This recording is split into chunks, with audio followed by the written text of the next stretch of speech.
Hey everyone, I'm Mind, and this is an early review of set 71774, Lloyd's Golden Ultra Dragon from the LEGO Ninjago theme. This set contains 989 pieces, 9 minifigures, and will retail for $139.99 in the US. This is an all-new set that does not come out until June 1st, 2022 in most parts of the world, and August 1st, 2022 in North America, but it was sent to me early by the LEGO Group through the LEGO Ambassador Network, but all opinions expressed in this video are my own. Before I get started, I'd just like to ask you guys to please like the video and subscribe to the channel if you're new. I'm doing early reviews of all 9 of the Summer 2022 Ninjago sets, as well as early reviews of the Summer 22 LEGO Minecraft sets, and a lot of other fun stuff down the line. Only about 16% of my audience is actually subscribed, so if those types of videos seem interesting to you, subscribing to the channel will help put them in your feed as soon as they're posted, and also really helps support me in the channel. But with all that out of the way, let's get on to the review. So here is Lloyd's Ultra Golden Dragon, and I didn't have super high hopes for this one. This is our third Ultra Dragon we've ever gotten, and the previous ones have been really cool concepts, but execution have been a little bit messy. There's just been too much going on, and they felt very mechanical. They didn't feel as organic as they were meant to be, and especially with how cool the Ultra Dragon was in the show, the toys never really seemed to represent it the best. As of the time we're recording this, the show for this season has not aired yet, so I don't know the full context of this dragon in the show or like what it looks like there, but I have to say, just from the set, this entire thing feels a lot more organic.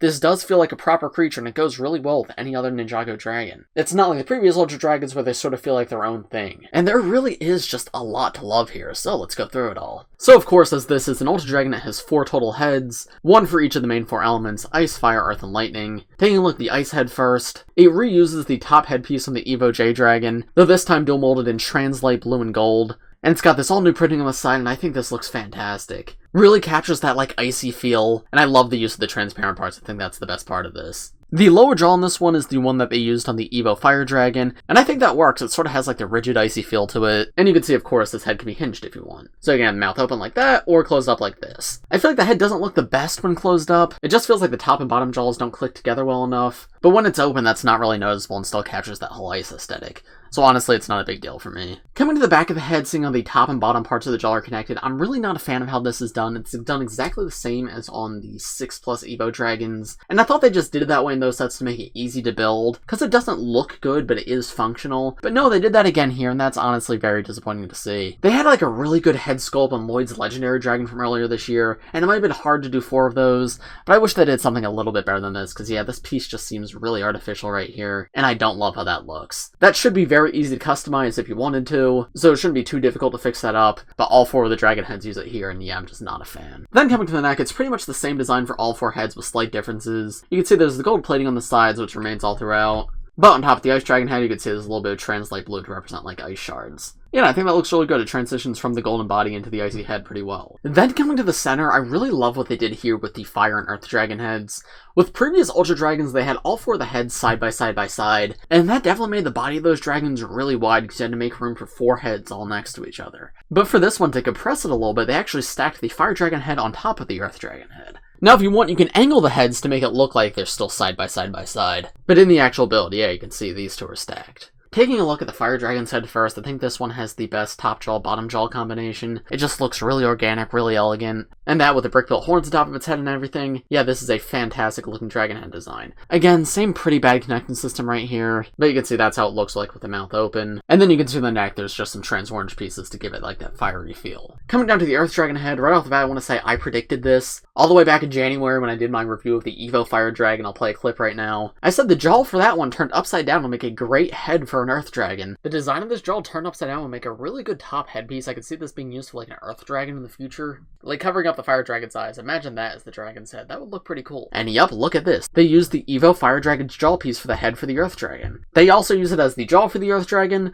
which I don't know how I feel about. I don't like how symmetrical this is, how the top and bottom jaws are exactly identical. I don't know, these don't really click together that well, and it feels sort of out of place. So I do wish they went with a different bottom jaw for this guy. Maybe use like the Kai Dragon head flipped upside down without printing, because that piece is not used as a bottom jaw at any point in this set. But yeah, similar to the Ice Dragon, it looks really cool like when his mouth is open. There's quite a bit of personality there. But yeah, when it's closed, I can't help but feel it looks like a little bit awkward. You can see you have these brick-built spikes coming out the top of the head, and these little tiny horns coming down, and there's a look at all that from the other side. Then on the neck you have lots of jagged gray and black parts to give it sort of a stone aesthetic, and I think that fits the whole Earth feel really well. Yeah, other than the top jaw and bottom jaw being the same, I really like this head, and I think it captures its element really well. And then finally we have the Lightning Dragon head. This once again reuses the head from the Evo Lightning Dragon, though this time it's in trans yellow and gold instead of trans yellow and blue. It has the same bottom jaw piece that the Evo Lightning Dragon has, as well as the Fire Dragon in this set. And once again, I don't feel like the top and bottom jaw go together too well. There's just something a little bit off about how those two connect. But I don't think it's a huge deal, and still probably the second best looking like top and bottom head combination. Again, really crappy connection system right there, but I love how the trans yellow looks on the top of the head. That looks really cool. And then yeah, just a tiny little bit of trans yellow up the neck. Now there's one last thing about the heads of the dragons I'm going to mention before moving on to the rest of the build, but it is potentially spoilers for the show. I of course have not seen the show, so I don't know how accurate this is going to be, but there is something here that kind of indicates something that might happen. So if you don't want to see that, you might want to skip ahead a little bit in the video. But yeah, I just want to give you a forewarning before I showed that. Because if we come back to the Fire Dragon head, you can see on this side of the head, this printing has a scar right here. That is pretty obviously Kai's scar, and the rumors from Promo Bricks originally suggested that this set was going to be all four of the original Ninja combined into one dragon, and this pretty much confirms it. The original leak had also mentioned, like, oh, you have Jay's freckles on the dragon. That is not here, but that is pretty obviously Kai's scar. I don't know what else that would be. And then we take a look at the other heads, it's not as obvious, but you can see the Ice Dragon sort of has the shape of Zane's eyebrows, and the eyebrows on the other ones are similar to their respective ninja, but it's not as immediately obvious as the scar and Kai. So yeah, in theory, this dragon is Kai, Cole, Jay, and Zane all combined into a dragon. Very curious how that's going to play in the show. Finally, the heads do all have a good bit of posability on them. You get them facing all sort of different directions. The only restriction really is the Earth Dragon head can't go higher than the Fire Dragon head, but I think the posability here is much better than on previous Ultra Dragons, and it looks really good. Then coming to the body of the build, I love the broad chest on this guy. It reminds me a lot of the chest on Lloyd's Legendary Dragon from earlier this year, and that is, in my opinion, maybe the best Ninjago dragon we've ever gotten. So it's really cool to see them doing a very similar design here. And I think the small white streak works to give a little bit of like differentiation in the build, while maintaining the overall very gold aesthetic. I also really love this like tiled design on the torso to make it look like fur. Again, adds to that overall very organic feel. And then coming to the legs, they made them very muscular looking. Lots of different gold pieces used for texturing. I love the variety here. That is like the Evo armor piece right there. You've got this piece with like a more scaled design. Behind you have the blade piece introduced in Seabound. And this dragon does have the whole falsity thing that you'll see often on mechs and dragons, where it looks like they haven't been in their leg, but you can't actually move that at all yourself. A little disappointing to see, but it makes a lot of sense here with how heavy this thing is. It kind of struggles to hold up its weight even with the false knee. If it had an actual knee, that would be really hard to keep this like this.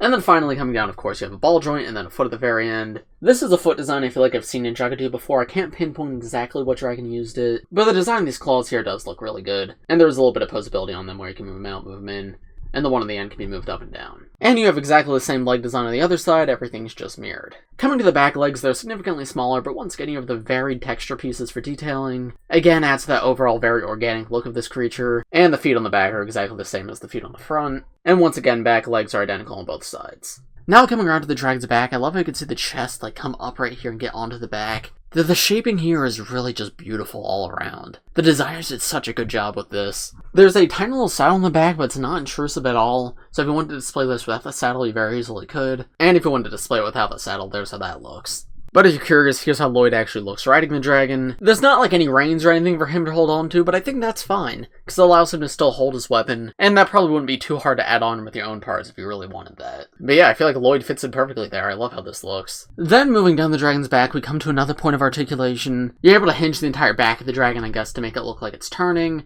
or if you want to have it wag its tail. And I love the motion here, but the system that makes it is really, really ugly. It just looks like this. You can see the entirety of the Technic joints and they don't match the colors of the dragon. You just have these open studs right here for I don't know what reason. There's a little bit of blue and red down there that's visible, and there's even some technicals right here. I really don't know why this is like this, but it really ruins the look of the dragon if you have it exposed. Luckily, you only have to have it exposed on one side, because if I want to put the dragon on the shelf with this side showing, I just have to angle the opposite direction. And there you go, it's still ever so slightly visible, but it's a lot better, and it doesn't take away from the organic feel of the dragon. It's just whatever side looks good, the other side is always going to look, yeah. And then if you try to center the back half of the dragon, both sides look bad. And I get it's like this to allow a wide range of motion on the dragon, but I wish that at the very least they used gold parts here to make it feel a little more organic, because this definitely takes away from the entire feel of the dragon. But because you can hinge it where it's not visible for one side, it doesn't bother me that much, because if I have this on display on the shelf, you're only going to see it from one angle most likely. Anyway, moving on from that, here's where the back legs are connected. You can see there's more of a scale design that comes down to this tail. Each section of the tail is on a rigid Technic joint, and of course they can be moved up or down. Same thing with this joint right here. And then at the very end you have the pipe piece and a large blade, which you can rotate this entire assembly if you want. So for example, there's one pose you can get the tail in, and yeah, I think it adds a lot of personality to the build. And then the final part of the build that I haven't touched on yet is the wings. Similar to that midsection, that's the only part of this build that doesn't feel super organic, which is a little bit disappointing to see. I wish they made this look a little nicer, because it does just look like Technic pieces coming out the side of the build. From most angles you won't notice it, but when you're looking at it from the back like this, yeah, it definitely doesn't feel organic. It feels like a machine attached to the dragon. That aside though, the wings use these 3 large blade pieces. These are all new blade pieces for this wave. They come in quite a few sets in multiple different colors, but in this set they are just solid gold. And there actually is a transformation feature with these. You take the spinner crown right here and you spin it, and then I'll actually close the wings up. Of course, you can do the same thing on the other side too. And there you go, there's how the back of the dragon looks with the wings closed up. And here it is from a more neutral side angle. The mechanics of this entire build is really interesting. It was really fun to put together. They use like a tire on the inside that spins and then actually moves the wings, but I just don't feel like it fits this dragon that well. I wish they went with like cloth wings or something to make it look more organic, because while this is cool, I feel like this would work better on a mech. It just doesn't really work for this dragon for me. It's not super noticeable if you're not looking at it from the back, but yeah, it is definitely one of the weaker parts of this build. Now, before we move on, there is one final aspect of this guy that I want to touch on, and that is the posability of the legs. You may have noticed them with the aesthetics of the legs, but didn't go through like how they can be posed, and that's because it's a little messy. Because there is quite a bit of articulation, right? You can see these front legs on one of these circular joints, so you can move them forward and back, move them up and down, and then the feet at the very end are on ball joints. Very similar thing with the back legs. You can move them out, move them in, and of course you can move them forward, move them back. And once again, the feet are on a ball joint. The thing is, despite having a pretty large range of posability options, unfortunately this guy is really top heavy. So often he'll actually kind of collapse on himself, because there isn't enough strength to hold his legs up. I've been cutting most of it out of this review, but you can see if you move him around too much, his legs will sort of start to collapse in on themselves. Which for display purposes is not a big deal. If you get him in a nice position, he will not like fall out of it on his own. But if you're planning on playing with this guy and moving him around, this is something you should be aware of. Now, I feel like there's probably some customization you could do to make this a little more sturdy, but as he stands, he just is too top-heavy. Now, personally, I'm not too bothered by this because the build looks good and that's what's most important to me, but for kids who are planning on playing with this a lot, there may be a reason to not get this set. But now that we've taken a look at every part of the dragon, what are my thoughts on it as a whole? I really like this build. My favorite thing about it is something I haven't mentioned yet, but I love how all of it is actually gold. Gold has been a very consistent theme in Ninjago. We've gotten lots of like golden sets before, but typically whenever something is golden in the name, it's not really that gold. Like the golden mech from 2013 and even the remake, they weren't that gold, they were mostly white. And that's because gold pieces are expensive for LEGO to produce, so they usually don't put too many in sets. But no, this dragon is actually completely gold. There is little bits of white for accents, but gold is the main color used here, and I think that really helps the set stand out and makes it look really beautiful. It's certainly not without its issues, but this is easily the best Ultra Dragon in my opinion, and I think it's a really solid all-around Ninjago build. But I'll give my more in-depth thoughts at the end of this review. Now let's move on to the one side build and then the minifigures. So here's the one and only side build in the set. It's this little throne with the new golden weapons on it. And obviously, as the show hasn't aired, I'm not sure the context of this. And it's even more confusing because in the official box art, it shows both the Crystal King and Lloyd sitting on it. But yeah, you can see there's room to hold all 4 golden weapons back here. We have the Nunchucks of Lightning, Side of the Quake, Sword of Fire, and Shurikens of Ice back there. And if you're curious, here's how the Crystal King looks sitting on the throne. And Lloyd can actually sit on the throne because of his armor piece, but here's how he looks actually standing on the throne. While we're here, we'll take a look at the new golden weapons too. These actually come in every single set this wave, because they're a part of a new accessory pack. So they come in their own separate bag, and you get multiples of each of them except for the Nunchucks of Lightning. But to start, here's the new Sword of Fire. Every set comes with 2 of these, and this one is, in my opinion, really, really bad. The old Sword of Fire was nearly perfect, and this looks nothing like it at all. Not sure why they changed it like this.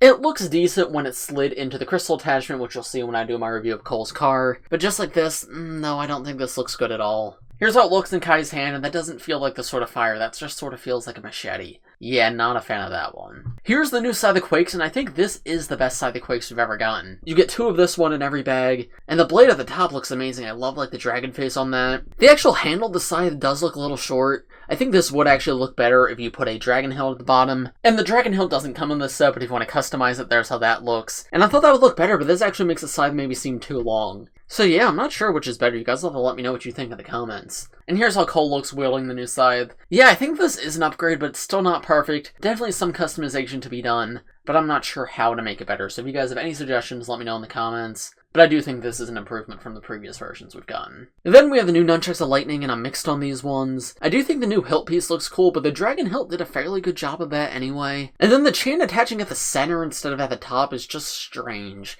Yeah, I'm not sure how to feel. One thing I definitely wish is that the chain was trans blue. They've done trans blue chains before, just not short chains, they've only done long chains. So I'm not sure why they didn't include one here, but that definitely would have been a major improvement. But in my opinion, I think these are mostly just equal to the previous version we got. Still not perfectly accurate to the show, but a better representation than the originals. So yeah, I think I'll probably still stick with the legacy versions, but these are a fine alternative. And then so Jay looks wielding them, and actually seeing this, I think I definitely prefer the legacy versions. This just looks awkward. That's not a good way to hold them. But if you flip them upside down, it's still not great either. The chain's just in a weird spot.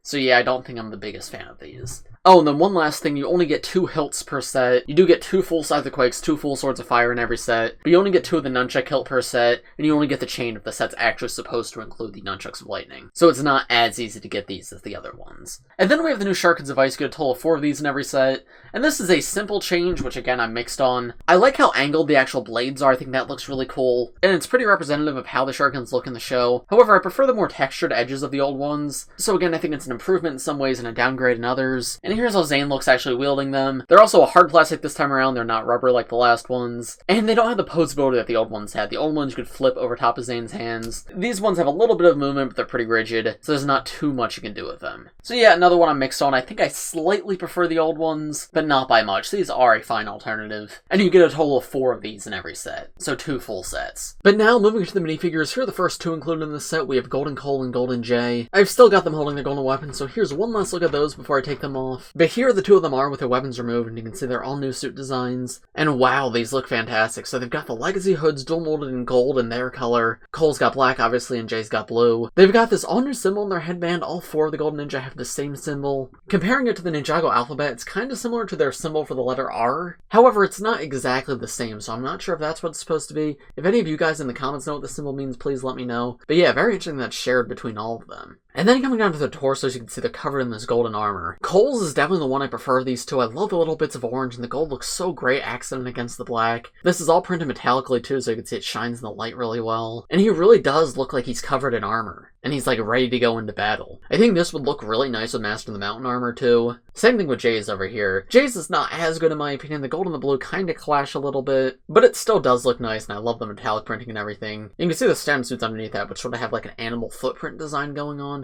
Very interesting. You'll see those in more detail in my review of the Crystal King Temple. But yeah, I think these are amazing minifigures, and they look really nice next to each other as well. Here they are with their masks and armor removed. You can see their face prints as well as their full torso prints. Face prints, same ones we've been getting since the movie, nothing new there. And then back torso prints again. Wow, they just look fantastic with all that metallic gold. You can see they've got their more traditional symbols here. You have the Ninjago letter C for Cole and the Ninjago letter J for Jay. The armor in Cole especially looks fantastic. I love this suit. But I think that's about it for these 2. Overall, very good figures. Then here are the next 2 Golden Ninja. We have Jay and Zane. Again, you have the same symbols on their headbands. The masks are, once again, dual molded in gold as well as their main color. And these masks, aside from the printing we have actually gotten before, we got this mask for Zane on the rebooted Golden Zane, and we got this mask on the 10th anniversary Kai minifigure. Looking at the torso print, I love how Zane looks. Very similar design to Jay, but I think the colors on Zane work a lot better. I like how you can see his heart a little bit, and he's got a bit of silver printing there, so that with the metallic gold looks so nice. And then the bright blue on the belt adds a nice splash of color, and the colors here are just done so well overall. Looks way better than his Master of the Mountain design, and again, I think this will look really good with his Master of the Mountain armor. And then Kai, I think I like him more than Jay, but less than the other 2, but he is still good overall. I think the gold just sort of gets washed out by the red a little bit,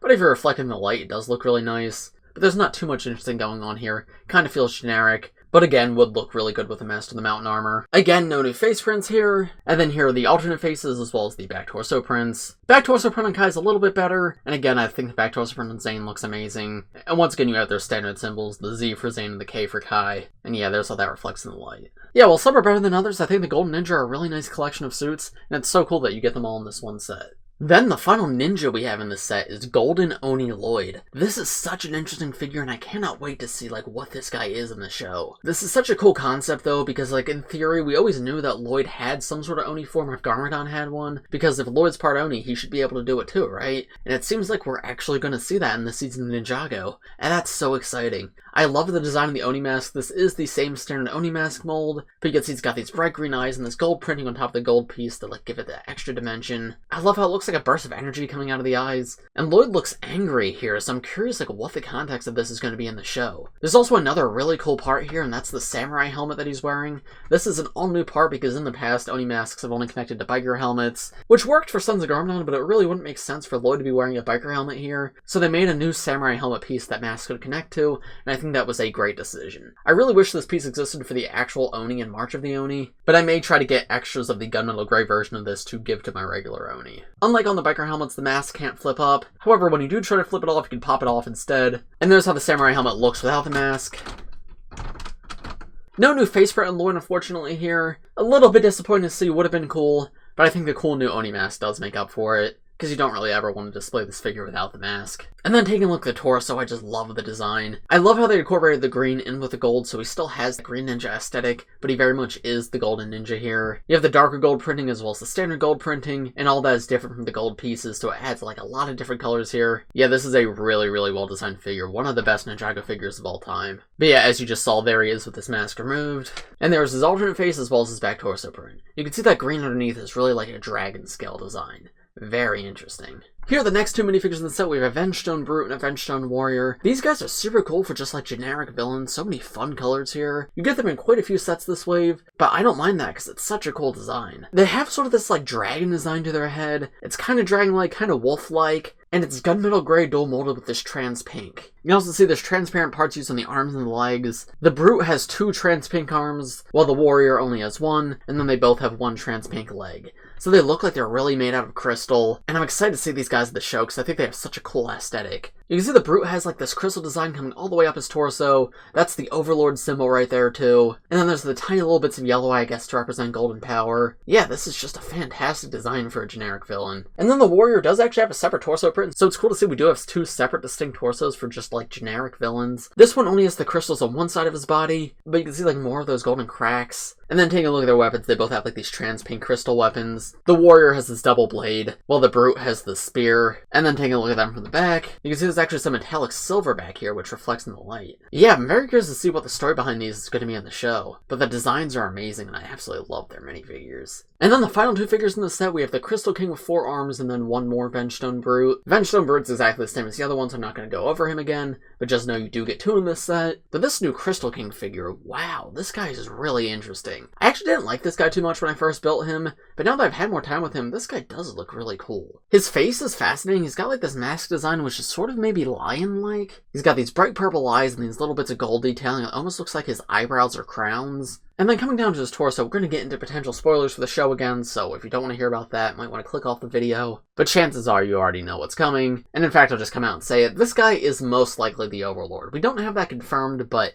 all signs point to it. He has the Overlord symbol on his chest right there, and it's almost like there's a second set of eyes in his torso, and that comes down into a second torso, which if we take this top part off, you can see there's like this golden rib cage, which again has the Overlord symbol, but that golden rib cage is very reminiscent of the Overlord's 2014 design. I like the little bits of purple accents and gold accents. The colors on this thing like all tied together really well, and this figure feels very complete and very detailed. And then coming back up to the head on this guy, it's actually very similar to an Oni mask. You can see it's on that same samurai helmet, but the difference is, unlike the Oni mask, this one can actually be flipped up. And if we turn him back around, there you can see his face. And yeah, who's that look like to you guys? To me, that looks like that's the Overlord. Do we have confirmation that that's the Overlord? No, but I mean, come on, who else could that be? But yeah, very interesting, very scary new face print, and I absolutely love the design. Oh, and I didn't even mention the accessories yet. His accessories are trans pink katanas. That's an all-new color for the katana, and it's probably the coolest one we've ever gotten. It does come in a few sets this wave, but it's very cool to get, and I absolutely love how they look. There's one more look at the torso with the upper body removed, and there's the back torso print and back head print. Back torso print again has like those golden bones continuing around the back, but then the back of the head's really interesting. It just has some silver printing of like the symbol. Very curious like what that means or what that's going to be. Looks quite cool though. But yeah, every single minifigure in this set's incredibly well designed. The designers really outdid themselves with these, and I think they're just fantastic all around. So, what are my overall thoughts on this set? I really love this set. I think this is one of the best Ninjago dragons we've ever gotten, and definitely the best Ultra Dragon we've ever gotten. The amount of gold pieces used here is really something to behold, and it looks just fantastic overall. The minifigures here too, every single one knocks it out of the park. Even the generic villains are super detailed and really nice looking. There are some parts of the dragon that I'm a bit iffy about and not the biggest fan of. I don't like how they connect the top parts of the heads to the jaws. I don't like how open that midsection is where you can turn the body. And the wings just feel a bit too mechanical for my liking. It's also a bit too heavy in the center. Still though, I definitely like this dragon more than I dislike it, and I do think it really is beautiful and one that a lot of people would really enjoy getting. But there is one pretty big part of the set that I have not touched on in this video yet, and that is the price. This set cost $140. This is, I believe, the most expensive Ninjago retail set of all time, not counting the LEGO Ninjago movie. So a lot of people are wondering, is it worth the price? And unfortunately, no, it's not. This thing's big and there's a lot going on here, but it's not $140 big. This is not much bigger than the $80 Ultra Dragons we've gotten in the past. Now, there are some other things to take into consideration with the price of this thing. Number one, the minifigures. You get a lot of them here, and they're all very detailed. More detailed than your standard minifigures. There's transparent parts used, lots of golden parts used. And then, yeah, the dragon itself, there's tons of gold parts here. And gold parts are slightly more expensive for LEGO to produce, hence why we don't get them that often. There's also supply chain issues going on right now, so stuff like overall, not just in LEGO, is more expensive at the moment. But even with all that considered, this is too expensive. In a perfect world, this is a $100 set. But considering all the factors that I just mentioned, I could understand them charging $110 or $120 for it. $140 though is just kind of absurd. If you're a super big Ninjago fan and price isn't a huge deal for you, sure, get this set, like it is a great set. But yeah, if you want the best value for your money, this set unfortunately is not it. But those are just my thoughts. I'm curious to hear what you guys think of this set in the comments below. If you enjoyed this video, please press like, subscribe to the channel if you're new. As I said, I've got early reviews of all the other summer 2022 Ninjago sets coming very, very soon. So if you want to see those as soon as they're posted, subscribe to the channel, put them right in your subscription box, and it really helps support me in the channel. But as for this one, I think it's about going to do it. Thanks for watching, everybody, and I will see you all in the next one. Bye!